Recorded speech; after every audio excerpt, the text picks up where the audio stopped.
Der Concorde Centurion 1200, ja, auf Actros Gigaspace 2648. Ja, wir filmen heute am 17. März 2021 im Freistaat in Sulzemoos. Ja, und hier steht eigentlich mein Traumauto. Es ist, es ist groß, es ist 12 Meter lang, so viel kann ich euch schon sagen. Es hat eine Rundumkamera mit drin.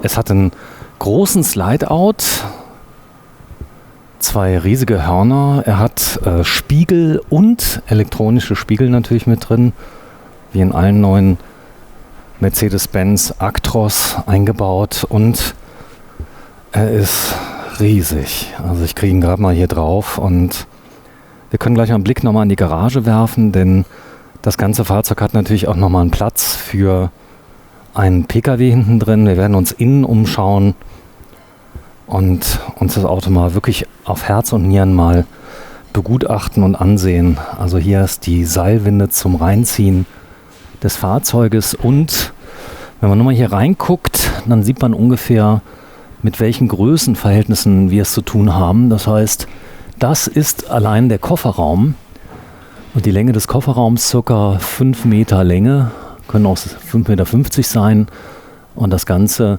mit einer großen Auffahrrampe. Ich kann also das Fahrzeug hier einfach hochziehen und habe natürlich Außenduschen, habe also hier nur jeglichen erdenklichen Luxus, der drin ist. Ja, hier vorne sieht man eine Mastervolt-Anlage, die hier drin ist, Wechselrichter, also ganz viel Lithium noch mit an Bord und natürlich eine elektrisch schließende Klappe, die hier mit drin ist.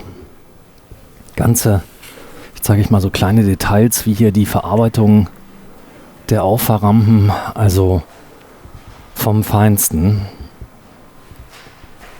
Und so allein schon die Treppe erinnert eher an ein Schiff als an ein Wohnmobil. Und in Verbindung natürlich der Integration des Fahrerhauses, die hier drin ist, also das ist wirklich ein großes Fahrzeug. Wir gehen am besten mal drum rum. Gehen auch gleich mal rein, denn es ist wieder mal unglaublich, wie ein Slide-Out, und wenn es nur einer ist, den ganzen Innenraum nochmal verändert. Styline steht drauf. Ich zeige euch mal so kleine Details hier. Das ist ein Reifen, ein 385/55 R22.5 mit den Jumbo-Radabdeckungen, und ich kann euch mal meinen Fuß mal einfach mal daneben stellen, dass ihr mal so eine Idee habt, wie groß der Reifen ist.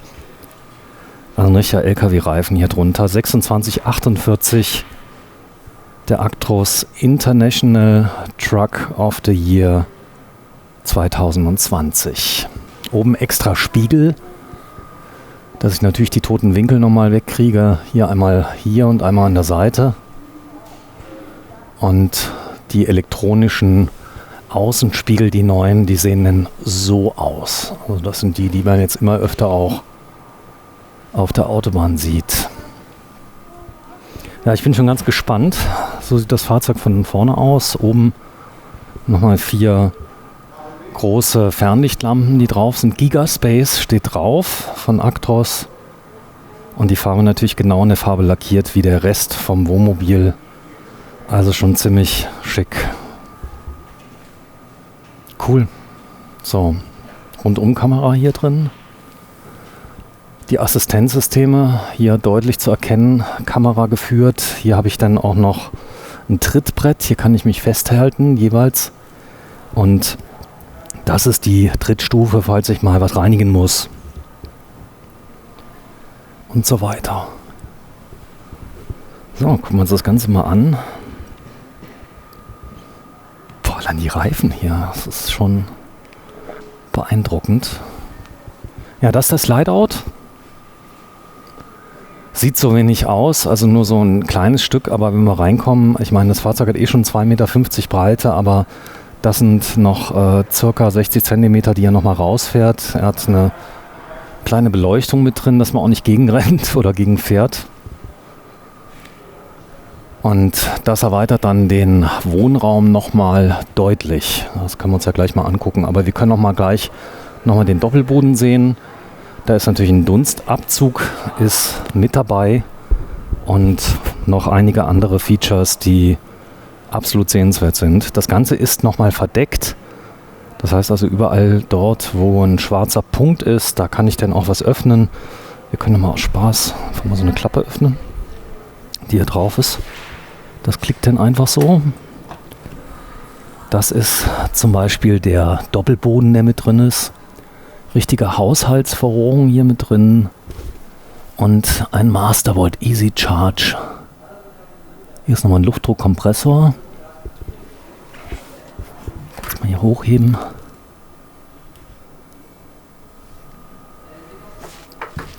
Und zumindest mal gucken, was draufsteht. Schwarzwasser. Wahrscheinlich ein Reinigungsanschluss. Will ich mich jetzt nicht festlegen. Das ist übrigens die Detail hier von dem Schließmechanismus. Das Ganze steht dann auf Gasdruckfedern und hat hier diesen Anschlagbegrenzer, dass der auch ja nicht hier gegen den Slide-Out knallt. Da hat man direkt einen Kratzer drin. Das will ja keiner. Wie cool. So, das ist Technik. Und auch hier wie im Wohnmobil, das ist der Außenanschluss. Mit dieser kleinen Klappe, die abgedeckt wird. Kann man zumachen und hier habe ich dann einen Wandler von, ich gucke mal gerade, von 24 auf 12 Volt, der hier in der Ecke ist. Kurz mal gucken. Und Bussysteme vom Mastervolt überall eingebaut, also wie in einem großen Schiff ist hier die Verkabelung. CAN-Bus ist nochmal drin. Der ist nochmal hier durchs ganze Haus durch und dann steht da oben Gasschlauch alle 10 Jahre tauschen. Okay. Oben hat man dann nochmal die Leitung drin für diverse Wasseranschlüsse und das ist wohl der Hauptschalter 1 und 0. Mit einigen Untersicherungen. Was steht auf der Hauptsicherung drauf? Mega 300 Ampere steht drauf. Wahrscheinlich bei 24 Volt. Ja, schon alles ein bisschen größer. Natürlich auch die Querschnitte bei 24 Volt nur halb so dick. Hat schon durchaus Vorteile. Kein Stauraum. Steht auch extra nochmal drauf. Schick. So, kurz mal gucken. Da ist noch ein Knopf. Der zwingt einen ja schon fast zum Draufdrücken. Auch hier, bin mal vorsichtig mal, auch hier ein Anschlagbegrenzer. 2 Mastervolt sind drin, Batterie 1 und 2. Und gucken, die sind wahrscheinlich auch auf Basis 24 Volt. Ja, 24 Volt. Und das sind jeweils die Schutzschaltungen von Mastervolt, die sind auch zwingend vorgeschrieben. Das heißt also, sollte es zu einer Fehlfunktion kommen, dann kann dieser programmierte Schalter einfach ausgeschaltet werden. Das gilt auch dann, wenn zum Beispiel Batteriespannungen unter einem gewissen Level sind, dann wird abgeschaltet. Das sind diese hier, die gelben. So, rechts ist auf der rechten Seite komplette Haushaltsverrohrung und ja, oben habe ich Supersense drauf. Also wer sich ein bisschen auskennt, das ist eine ganz, ganz genaue Messeinheit, um die Tankvolumina zu messen. Einmal Frischwasser, einmal das Abwasser und einmal Schwarzwasser. Und das sind auch hier gekennzeichnet, jeweils mit Blau, Grau und Schwarz. Und das findet man dann nochmal hier auf den Hebeln wieder, dass man also sich nicht vertut. Spülreihenfolge ist natürlich klar. Das heißt, erst das Schwarzwasser, dann das graue Wasser. Hier nochmal Spülleitungen sind mit dabei, ein großer Gastank. Also ich denke mal, der hat mindestens 120 Liter. Aber ich denke, es ist ein 120 Liter Tank, könnte auch ein bisschen mehr sein. So, hier ist der Anschluss nochmal für die Entsorgung.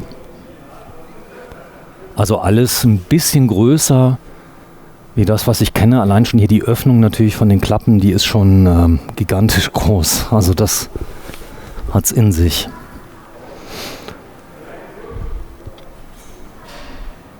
So, gehen wir mal ein Stückchen weiter. Jede Klappe reizt ja zum Öffnen. gucken, was wir da haben. Ob das die Klappe war. Das war die. Und das war die. Also auch alles. Die geht weiter hoch. Das heißt, die hat keinen Anschlagbegrenzer hier. Das ist dieser Anschlagbegrenzer, der da ist.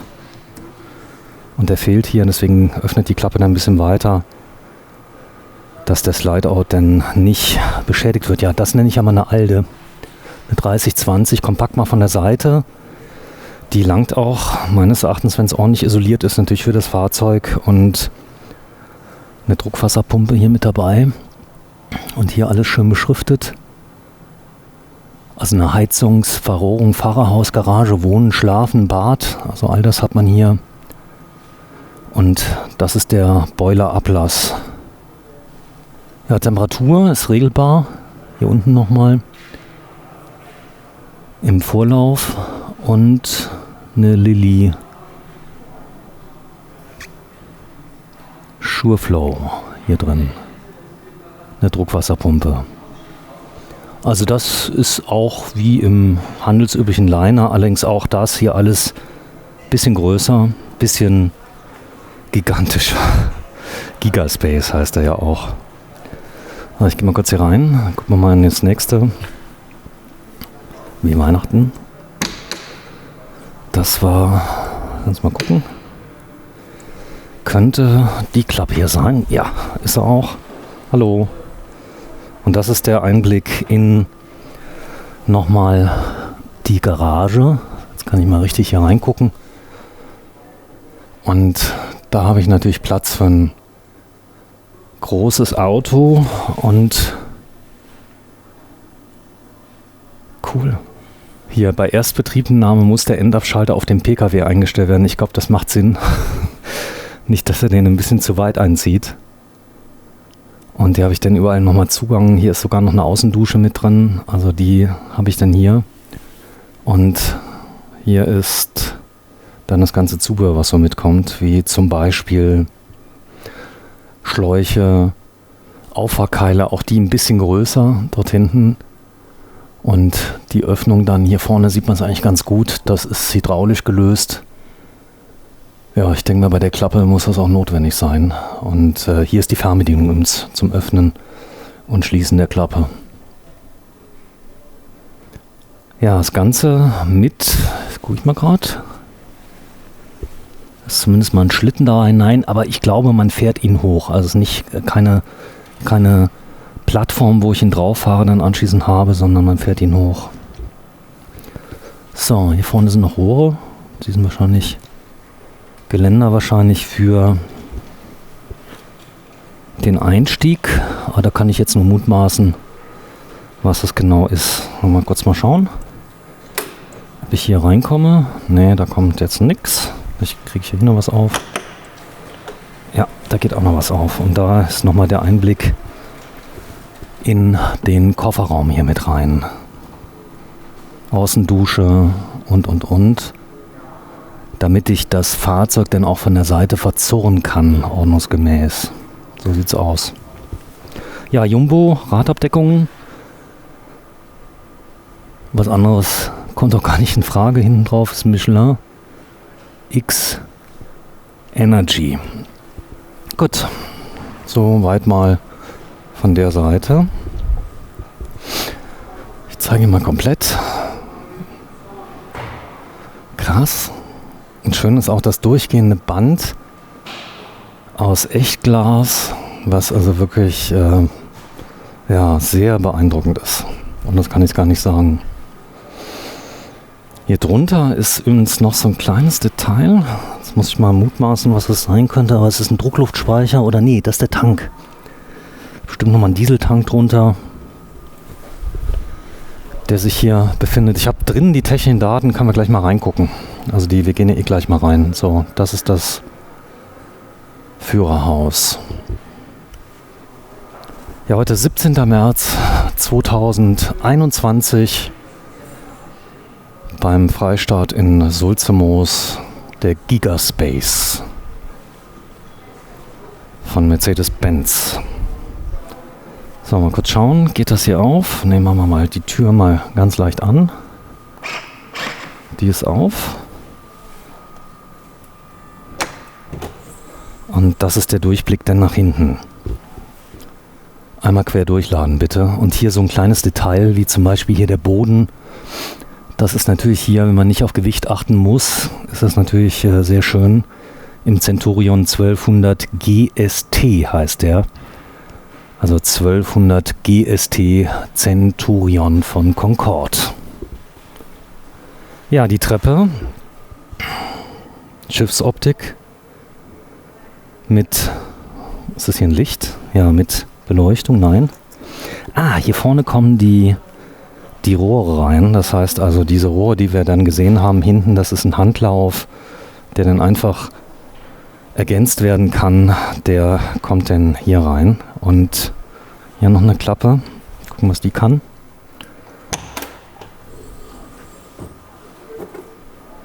Hier haben wir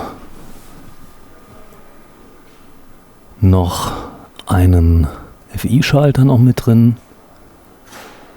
Noch ein Netzteil ist hier eingebaut, ein Ladegerät mit drin und ja, jede Menge Platz zum B-Laden. Hier habe ich auch nochmal eine Klappe. Wenn wir schon dabei sind, machen sie alle auf. Und da auch nochmal Laderaum. So, das Ganze nochmal geöffnete Klappen von der Seite. Vielleicht so ein kleines, nettes Detail. Zeige ich euch mal gerade. Das Fahrzeug hat nicht eine Thule obendrauf, Omnistor, sondern zwei. Das ist... Also ich zeige euch, ich gehe mal gerade ein bisschen näher ran. Da hört die eine auf und da fängt die andere an. Also es sind zwei Markisen, die elektrisch rausgefahren werden. Wie man da allerdings an den Arm rankommt, ich nehme an, dass die sich selbst abstützen. So, auf geht's. Fahrzeug nur ohne Schuhe betreten, das machen wir jetzt mal. Dafür mache ich doch alles, ja. Eine Kotür ist mit dabei. Von Rhein Composite, kommen aus dem professionellen Fahrzeugbau mit Code und natürlich auch mit Fernbedienung. Witzigerweise ist das die gleiche Tür wie bei mir in meinem Fahrzeug. Das ist aber, glaube ich, schon ziemlich das Einzige, was gleich ist. Ja, direkt am Einstieg. Concorde Centurion, das Concorde ist eingestickt hier. Und die Holzfarbe hier dunkel mit Silberapplikationen. Insgesamt haben wir 1, 2, 3, 4, 5, 6, 7 Stufen. Und wenn man jetzt hochgeht, dann steht man schon über allem so ein klein bisschen. So, Tür mache ich mal zu. Jetzt ist ruhig. Und hier sieht man auch schon die zentrale Lichtsteuerung. Alles ist hier per Touch. Ich zeige euch das mal gerade. Muss etwas näher rangehen, weil der Kontrast ein bisschen schwierig ist. 786.745 € ist der Preis von diesem Fahrzeug. Und jetzt kann man sehr schön sehen, also wir haben hier ein Slide-Out, der den Raum unglaublich vergrößert. Also das ist der Wohnraum, das ist wirklich definitiv wie in einem Apartment. Großes Wohnzimmer. Das heißt, die 2,50 Meter Breite werden dann erweitert nochmal um die 60 Zentimeter und der Raumgewinn ist einfach unbeschreiblich. Das bedeutet, ich habe viel mehr Platz. Ich kann natürlich hier, ich habe so ganz bequeme Sessel, die ich einmal nach vorne rausziehen kann, so Lümmelsessel. Hier vorne habe ich dann nochmal eine Sitzverlängerung mit drin und ja, die kann ich wahrscheinlich dann auch umbauen zu einem weiteren Bett.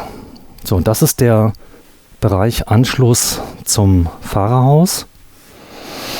Und hier haben wir das Cockpit mit den neuen digitalen Spiegeln, die hier mit dabei sind und allen Helferlein, die es gibt. Also das ist jetzt Automotive-Klasse, Birdview-Kamera, Kamera-Heck und das CAMOS-System, was einem dann komplett eine Übersicht gibt. Ich weiß nicht, ob wir es aktivieren können. Können Sie mal probieren. Ja, Zündschlüssel steckt nicht. Ist auch nicht so schlimm. Kann man auch mal ein eigenes Video machen. Ja, auch hier habe ich jetzt drahtloses Laden mit drin. Also das ist neu und man sieht auch hier jetzt schon so ein bisschen, wenn ich rausgucke, ich kann also jetzt hier sitzend schon auf den Detlefs aufs Dach gucken. Das ist so ungefähr die Höhe und es geht ja noch ein gutes Stückchen hoch. Die Lichtsteuerung, die ist nochmal hier im Fahrerhaus vorhanden. Die habe ich da und ich habe jede Menge Compartments noch hier oben, wo ich nochmal Stauraum habe. Und ja, die sind alle fast so groß wie mein Stauraum unten unterm Auto bei mir. Also schon eine Giga-Klasse, kann man gar nicht anders sagen. Das Ganze hier aus GFK. Das Fahrerhaus. Ja, der Anschluss richtig schön gemacht. Also hier sieht man den Anschluss. Die Sitze hier sind, ich denke mal, fix, aber man hat direkt dahinter nochmal 2 Sitze, die man dann auch drehen kann. Und ja, das hier so der Ausblick, also aus dem Fahrerhaus raus, das ist schon, ja, so ein bisschen, ja, wie soll ich sagen, so ein bisschen Europapark. Also hier mit zu fahren, das ist schon ziemlich cool. Ja, digitale Spiegel, das sind die Spiegel. Und das Bild wird dann abgebildet. Die sind von der Latenz her in Echtzeit. Das heißt keine Verzögerung. Und hier wurde also nochmal nachgearbeitet. Also die Seiten sind nochmal mit Leder verkleidet hier. Das kann man sehr schön sehen. Und ja, das Fahrhaus kann ich hier noch zuziehen. Also hier habe ich einfach so einen Vorhang. Der wird dann zugemacht und dann ist hier vorne auch blickdicht.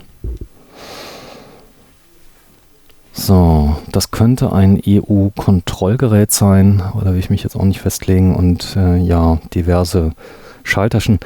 Der hat natürlich Notbremsassistent, Abstandstempomat, all das ist hier Serie bei dem Cockpit. Ja, auch so kleine Details wie diese Fensterchen, die hier drin sind, sehen definitiv aus wie im Flugzeug. Das ist also richtig cool. Und ich habe hier nochmal eine Stange drin, was auch immer ich da mache. Da könnte ich dann zur Not dann auch irgendwelche Handtücher trocknen. Und das ist der Blick vom Fahrerhaus ins Cockpit rein. Und das ist schon beeindruckend, wie viel Platz hier drin ist. Also der Slideout fährt über die komplette Breite von der Küche und dem Wohnraum und erweitert dann diese Räume komplett um nur 60 Zentimeter. Also ich denke, es sind um die 60 Zentimeter. Aber das Raumgefühl wird dadurch unglaublich erweitert, weil ich natürlich jetzt hier Platz habe, den ich normalerweise nicht habe. Das ganze Fahrzeug ist natürlich auch bedienbar. Hier sieht man, wo er also läuft, das Slideout, auf diesen Metallflächen, die hier drauf sind. Und ja, ich habe mal so ein richtiges Polster mit drin. Ich gucke mal gerade, was ich hier machen kann. Ja, das ist die Liegeposition. Das heißt, die lässt sich einfach ausziehen und dann habe ich schon eine Lümmelposition, um im Fernsehen zu schauen. Und ich denke mal, dass hier könnte sich der Fernseher verstecken, wenn ich dann den Schalter finde. Aber üblicherweise ist der ja immer schön versteckelt. Ich guck mal gerade. Ja, das sieht aus wie ein Fernseher, der hier oben drin ist. Und wir können ja mal schauen, ob ich ihn finde. Ansonsten lassen wir ihn zu. Also da fährt jetzt der Fernseher runter. Und ich bin schon hier krankhaft auf der Suche nach den Schaltern. Üblicherweise gelingt mir das auch immer. Können wir mal hier öffnen. Vielleicht ist hier noch Technik. Oh ja. Jede Menge Fernbedienungen sind hier drin. Hier habe ich dann, was haben wir hier oben? Die SAT-Anlage, die ich zentral an- und abschauen kann. Ich habe hier eine Tel-Air. Sieht aus wie eine, ja, könnte eine Klimaanlage sein. Und, guck mal, eine zentrale Steuerung. Wohnen, Bad, Schlafen, Licht, Sicherung, Stauraum, TV, das ist ja schon mal gut. Und TV Wohnen, das ist auch fein. Der ist jetzt schon mal eingeschaltet. Dachlüfter, Wasserpumpe, Radio. All das habe ich hier drin. Mal gucken, wie warm hier ist. Es ist nämlich ziemlich warm. Ich habe noch die Jacke an. Okay, das ist die Leistungssteuerung, Temperatur. Also von der Heizung im Moment ist die aus. Wir stehen auch im Innenraum.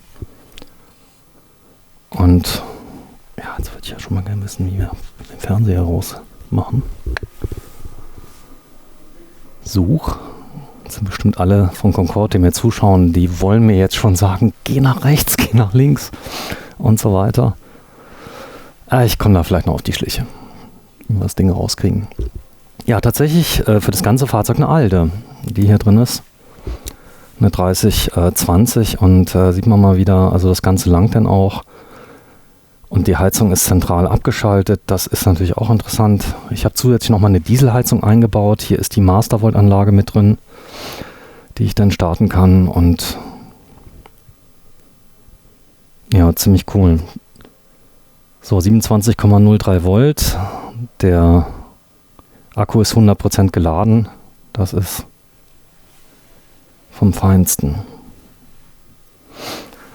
Ja, mal gucken, was ich hier alles so auslesen kann. Also Hubstützen, Slideout, ein Generator ist an Bord, das ist ja ziemlich cool. Dann habe ich über den Mastervolt wird dann geladen und ich habe dann jeweils Ausgänge mit dabei. Das Ganze ist visualisiert, das ist fein. Dann habe ich hier Licht, gesagt TV, wo ich ja jetzt fast gesagt hätte, naja, das wäre es vielleicht gewesen. Und dann nochmal Sachen wie Datum, Uhrzeit, Alarm, Service und so weiter. So, mal gucken, was dahinter ist. So sieht das Ganze dann von hinten aus. Und da ist die Alphatronics-Anlage dabei. Ein bisschen Fernsehen muss ja auch noch sein. Und ein Webserver, Gateways und so weiter und so fort. So, eingebaut der Dometic, wahrscheinlich der Kompressorkühlschrank auf den ersten Blick. Mit beidseitig zu öffnenden Türen und natürlich einem großen Gefrierfach und oben drüber, das habe ich jetzt erstmalig mir auch gegönnt, allerdings nicht von AEG, sondern von Samsung, eine Mikrowelle mit Backfunktion, die ist also hier auch nochmal mit drin. Und ja, ziemlich cool. Kann man also Brot backen oder irgendwas anderes. Auf jeden Fall ist genug Leistung drauf, damit man das optimal auch benutzen kann. So, ja. Guck mal hier, da ist so ein Schalter rauf runter. Den lassen wir mal. Und hier haben wir nochmal eine Lichtsteuerung mit dabei.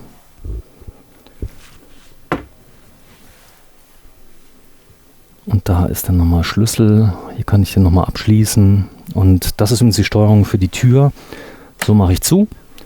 Und dann ist die Tür auch verriegelt. Und so geht sie dann wieder auf. Das Ganze über Relais. Also relativ easy. Wohnbereich. Tisch kann ich natürlich ausklappen. Mal schauen, in die Richtung. Sieht so aus. Und dann habe ich hier diese Größe. Die weißen Streifen ist im Moment noch ein Kratzschutz. Fahrzeug ist ja nagelneu.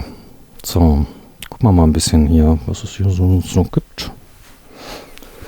Hier ist nochmal ein Schrank, ein Schuhschrank. Direkt am Eingang mit dabei. Und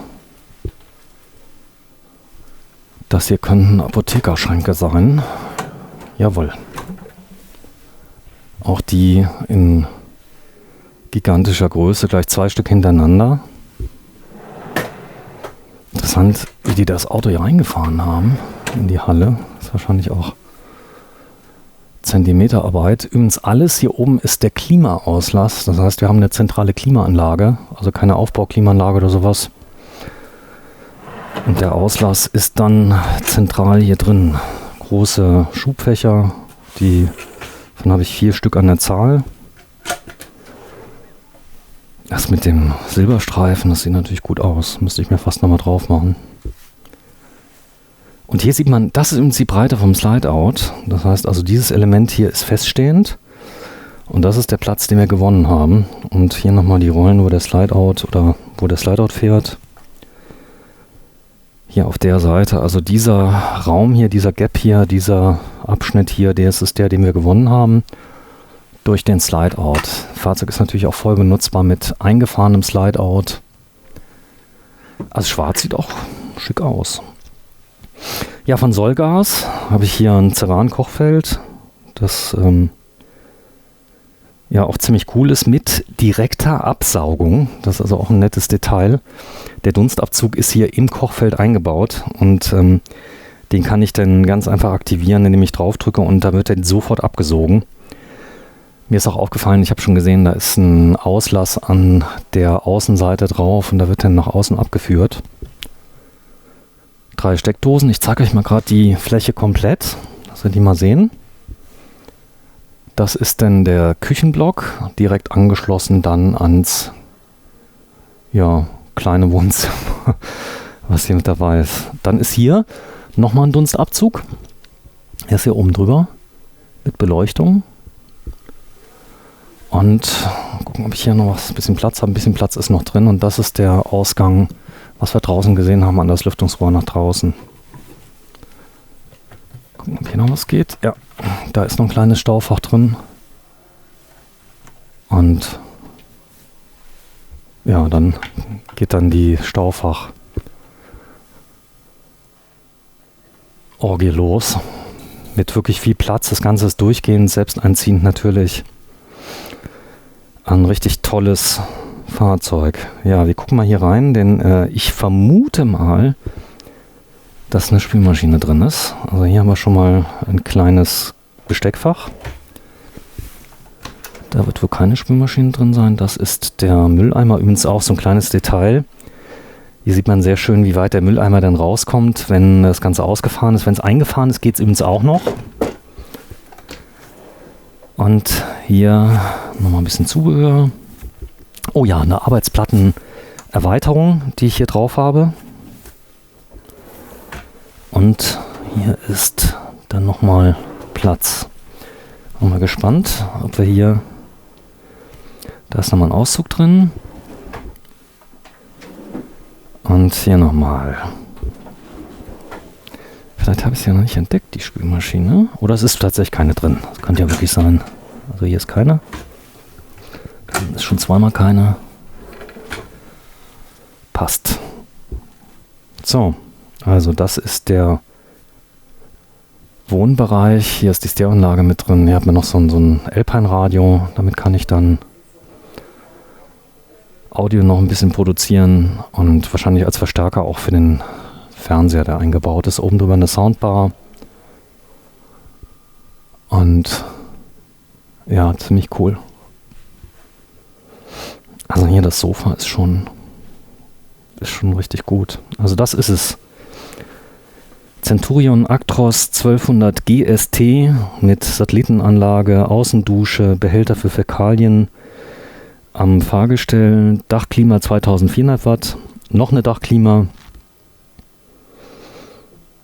und Nappa Lederpolsterung Kieselbeige. Wer sich also gefragt hat, wie sie heißt Kieselbeige und ein High-End-Soundsystem mit drin.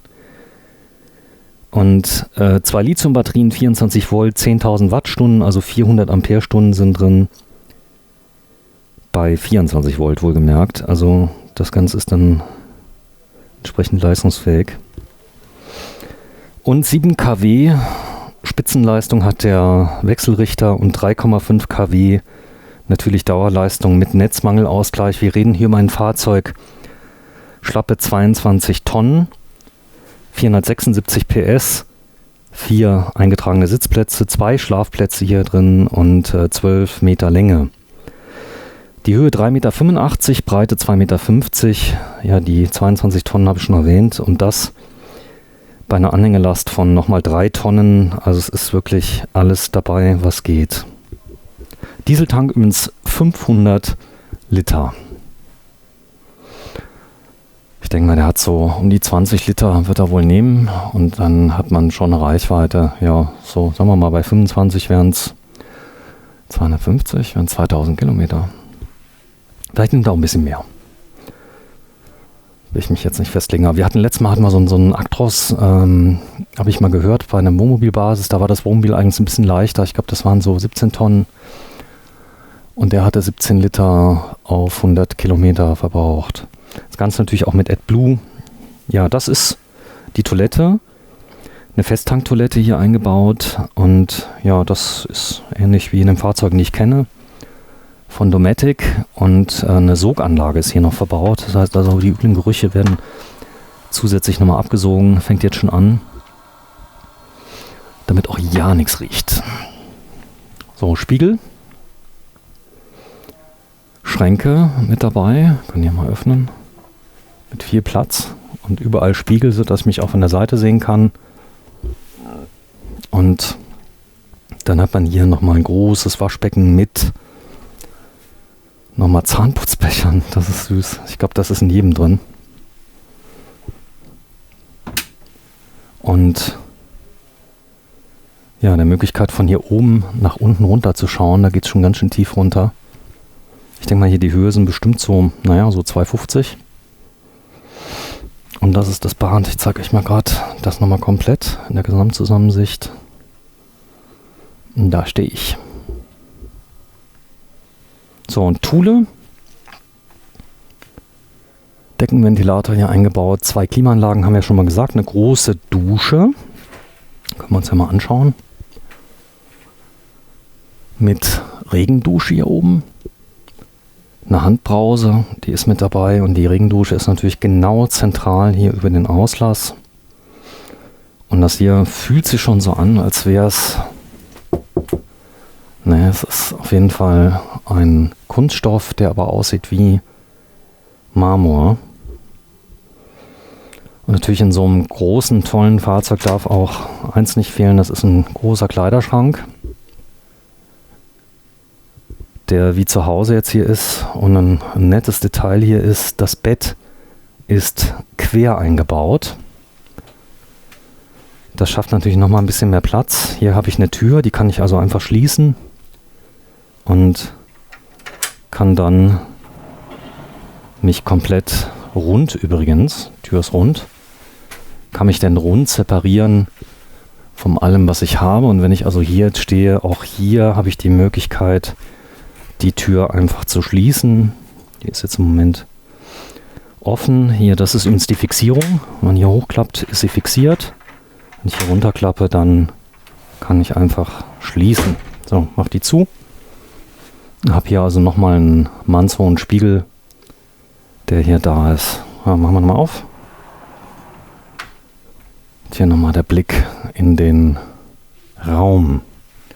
Ja, gehen wir mal rein ins Schlafzimmer. Hier ist die Stehhöhe nicht ganz so hoch. Ich habe 2 Stufen, aber unten drunter muss man ja auch bedenken, steht ja noch ein PKW. Hier uns vielleicht noch ein kleines Detail für alle Gucker. Also das sind die großen Schubladen, die hier drin sind. Davon habe ich hier nochmal 3 Stück. Und hier auch mal wieder eine Buslichtsteuerung hier mit eingebaut, mit Ventilator. Also an jeder Stelle kann ich zentral das Licht dann regulieren und einschalten, ausschalten, wie ich das gerne möchte. So, hier ist das Bett. Großes, begehbares französisches Bett. Also hier kann ich dann noch etwas höher. Also denk mal, es ist so von der Höhe her so 1,60 Meter Stehhöhe. Also ich muss dann hier leicht gebückt nochmal rein, aber gut, das könnte ich jetzt noch gerade so verschmerzen. Hier ist der 32 Zoll Alphatronics eingebaut. Und dann hier nochmal eine Lichtsteuerung und nochmal Schränke hier drunter, die ich dann nutzen kann für diverse Dinge. Also viel Platz am Heck sind nochmal Schränke. Und kurz mal schauen, was hier drunter ist. Da ist ein Froli-System dann eingebaut für besten Schlafkomfort. An der Seite nochmal Steckdosen. Da sieht man es eigentlich sehr schön. Und hinten nochmal Schränke. Boah, gehen die tief rein. Hier kann man nur mal sehen. Also da sind jetzt Kleiderschränke und hier oben die Stange kann ich einfach ausziehen und komme dann so an meine hängenden Kleider nochmal ran, die komplett verfügbar sind. Das Ganze natürlich 2-mal. Und hinten habe ich auch nochmal Schränke. Also das schräg eingebaute Bett ist schon ziemlich neckisch, weil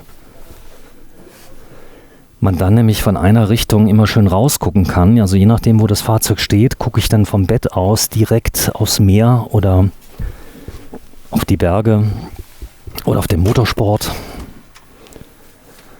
Also hier ist nochmal ein tiefer Schrank. Und hier ist nochmal ein Kleiderschrank. Habe ich schon vermutet. Mit Stange. Stützen, Klimaanlagenauslass. Und der Blick auf den Fernseher und das Bad. Hier ist noch ein Schrank. Gucken, was der kann. Kleines Schränkchen auf der Ecke. Und das Ganze kombiniert mit Echtglasfenstern, die auch entsprechend kratzfest sind, die geöffnet natürlich dann hier frische Luft hier auf gefühlten 3 Metern Höhe reinbringen. Es können auch 3,30 Meter sein. Jedenfalls, wenn ich hier runter gucke, dann sieht man schon, wie hoch ich über allem bin. Ja, das war der Innenraum. Und ich glaube, wir sind durch. Ja, bis auf das, dass ich den Fernseher nicht runterbekommen habe. Wo wahrscheinlich mir jetzt 100 Leute sagen werden, naja, ist doch ganz einfach. Aber ich kann ja mal eins machen. Ich setze mich mal gerade hier hin. Und blicke mal gerade. Ich muss das mal ausprobieren, wie schön das hier ist. Jetzt gibt es wahrscheinlich noch einen Hebel, dass ich die Sitzgelegenheit hier drunter noch hochklappen kann. Nee. Aber so ist allein schon der Abstand hier zu meinem Gegenüber. Ich sitze ja jetzt gerade im Fahrzeug quer drin und nicht längs. Das ist schon äußerst geräumig.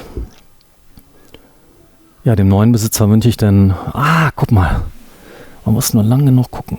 Da oben ist eine Taste. Und das könnte... Ja. Zu guter Letzt habe ich es dann doch noch geschafft. Ich zeige euch mal gerade die Taste. Das ist der Fernseher. Und da ist das Bedienpanel oben drüber. Also damit fahre ich dann den Fernseher rauf und runter. Und kann wahrscheinlich dann alles einstellen. Also das sieht aber nicht aus wie ein 32 Zoll. Das ist bestimmt ein 42 Zoll, der hier eingebaut ist. Und auch der kann auf Knopfdruck gegen den Austausch auf dann die Sehseite dann nochmal verschwinden. Cool. So, ich muss weiter. Ich zeige euch nochmal gerade die Daten. Centurion Actros 1200 GST, 786.745 €. Und für alle Freunde des Standbildes hier nochmal die technischen Daten. 476 PS, 22 Tonnen und 12 Meter Länge. So, gucken, dass ich den Weg noch finde, ohne hier runterzufallen. Geht. Gut, da macht das Geländer natürlich auch ein bisschen Sinn, dass man das hier hat. Und die Tür hat übrigens einen Stopper hier. Das heißt also, die hat hier einen Anschlag, sodass sie dann auch nicht bei der geöffneten Tür dann gegen die Klappe schlägt. Also das war das, was ich eben dann auch vermutet habe.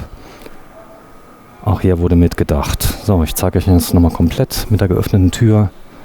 Last but not least, wir sind beim Freistart in Sulzemoos bei Glück Freizeitfahrzeuge heute am 17. März 2021. Vielen Dank für die Bereitstellung der Fahrzeuge fürs Filmen. Bis dann.